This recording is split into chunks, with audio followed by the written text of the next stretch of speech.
Bakit ho ganun, Mr. Matibag? Totoo ba? Sir Melvin, na nagbenta ka na rin ang iyong kaluluwa sa mga demonyo sa gobyerno? Yun ang tanong. Bakit, Eka? Bakit ho sa halip na tumulong tayo sa pag-ukil-kil kung sino yung mga nagnakaw ng pera ng taong bayan, ay bakit ho parang minamasama pa ho natin ang paglabas noong mga Marines na nagsabing sila ay nag-deliver ng pera? So importante na malaman natin yung personality, pinanggalingan nila para ma-establish natin din yung credibility ng testimonyang sinasabi nila. Bakit hindi natin imbestigahan kung totoo o hindi yung kanilang ginagawa o yung kanilang sinasabi? Eh lahat ho yan pinanumpaan nila, Mr. Matibag. Kasi nakita ko yung video eh. Ang sakay, si Ping Lacson at si Tito Soto. Kaya ito, dapat ito imbestigahan. Totoo ba yan? Gusto ko lang humalaman, totoo ba na yung video na sakay ng chopper ni Saldico, sina Lacson at Soto, dala yung maleta, mga maleta ng pera? Eh tinatanong, kasi nakita ko yung video eh. Kaya ito, dapat ito imbestigahan. Totoo ba yan? Itinanggi lang ng mga tao, di ba? Natural itatanggi yan eh. Natural itatanggi yan. Eh sino ba namang aamin? Di ba ga? Sa halip na imbestigahan itong sina Bishop Dila, si Boy Dila, at saka yan sila Adjong, sino pa? May iba pa eh. Oo. Bakit hindi nyo imbestigahan? Totoo ba? Bakit sa halip na yung mga may kaso at nagnakaw na binabanggit ng mga tao ang inyong iniimbestigahan, ay bakit itong mga nagtuturo ang mukhang masama pa ang kalalagayan ngayon? Nasaan ba tayo ngayon? Paurong ba? Gano'n na ba talaga ang tema at takbo ng ating gobyerno? Kaya yung iba kung minsan nakakapagbitaw ng salitang nakakahiyang maging Pilipino kung minsan.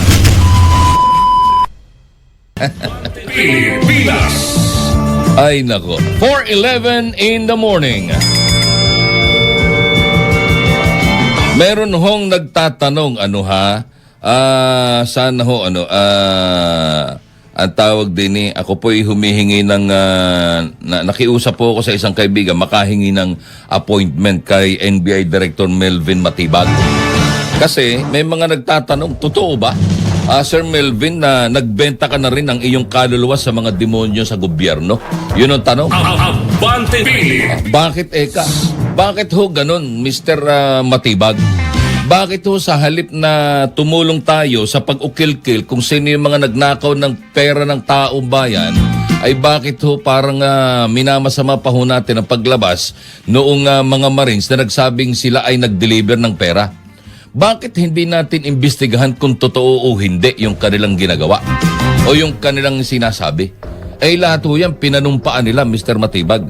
Kaya ang sabi ng marami ay mukhang nabenta na rin ho ang kaluluwa nitong si Matibag.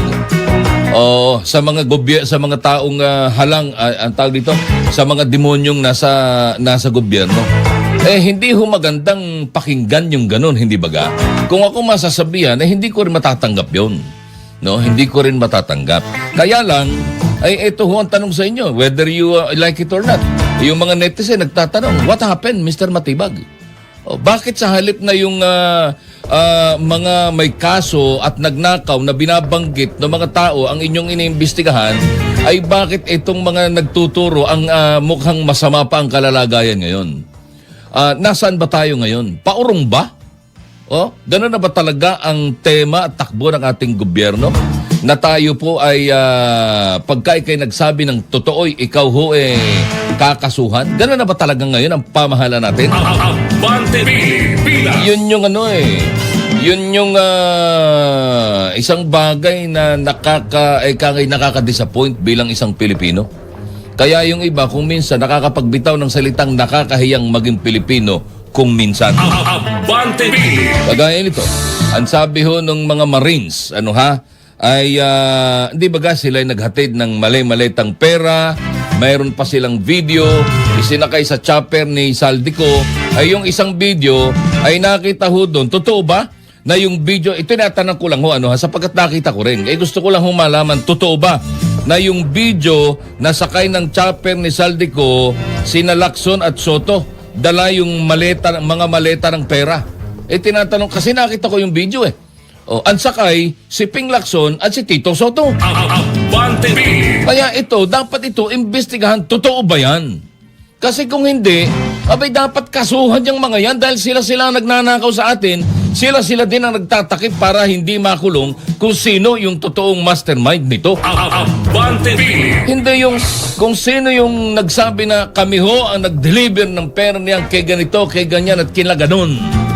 Itinanggi lang ng mga tao, di ba? Natural itatanggi yan eh. Natural itatanggi yan.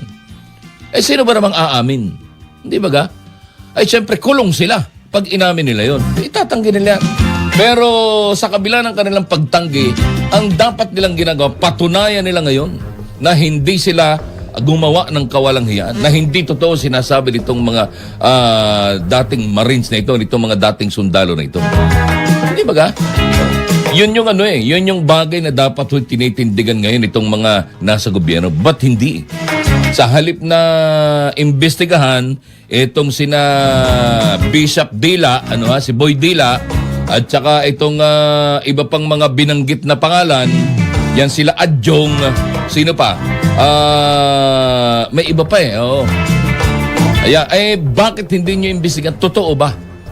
At magtanong kayo doon sa kanilang mga kababayan mismo, doon sa kanilang mga nasasakupan. Di ba? Kaya nakakatakot na rin minsan kung paano mabuhay dito sa Pilipinas. Ang hirap magsalita ng tama at ng totoo. Kasi baka ikaw ay makasuhan. Abante Pilipinas. 4:16 in the morning. Good morning! Oy, kumustahin ko lang bago ako dumiretso sa ating mga balitang pagsasaluhan ngayong umaga. Kumustahin ko lang, ma'am. Oo, ma'am Audrey. Ay, Aubrey. Aubrey ba o Audrey? Aubrey. Ma'am Aubrey, kumusta na? Oo, kasi nung isang araw, nabundol ho ko ng isang sasakyan na yung sasakyan na yan na may tatak na Prado. Nakikita naman ninyo, Anong make ba yung Prado? Mitsubishi ba yan? Toyota o ano? Toyota? Ngayon, nabunggo ho ako niyan. Yung sasakyan ho ng aking bayaw na minamaneho ko, nabunggo sa puwitan. Ayan yan. Maliit lang naman, pero ang sinasabi natin din nasaan na kayo ngayon? Ito hong sasakyan na ito, na Prado, meron ho itong napakalaking sticker ng House of Representative. Oo. Ang sabi ng driver na si Ma'am Aubrey, uncle daw niya. Itong congressman na ito. Sino? Naghanap tuloy ako. Alam ko yung apelyido. Kasi nadulas yung kanilang insurance Ayaw magpakilala nung babae. Nung magkaharap kami, ayaw magpakilala. Tsaka ayaw ipakilala kung sino yung may-ari nung sasakyan na yon. Uncle daw niya, congressman daw sa probinsya. Nadulas yung insurance, ibinanggit sa akin ang pangalan ng driver. At saka yung apelyido. So hinanap ko ngayon kung merong ganong apelyido sa House of Representatives. Meron nga. At siya ho'y kinatawan ng party list. Abante Pilipinas. Saka na natin pag-usapan. Baka naman nadidelay lang. Pero nung nakaraan linggo, halos mayat maya tumatawag. Oo, at bawat text ko sinasagot. Pero ngayon parang nawala na. Hindi na ako kinakausap. Bakit? Where are you? Alas 4:18 ng umaga. Balita, impormasyon at balitaktakan. Kasama si Ronnie Ramos. Abante Pilipinas. Sa ngalan ng ating mga kasamaan sa loob at labas ng himpilan, narito na ang ulo ng mga balitang ating pagsasalon ngayong araw na ito ng Martes, ikatatlo sa buwan ng Marso 2026. Headlines. Speaker Day, nagpahayag ng pag-aalala sa tensyong nagaganap sa Middle East. Headlines.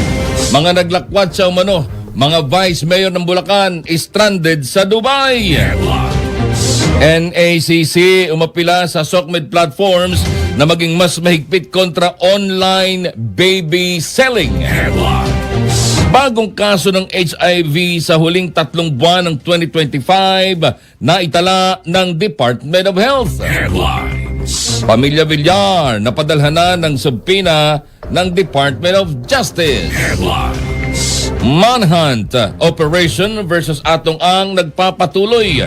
20 posibleng kuta sinalakay. Headlines. At Senator Bongo nagsumite ng panukalang batas para alisin ang travel tax. Headlines. Balita. balita, impormasyon at balitaktakan.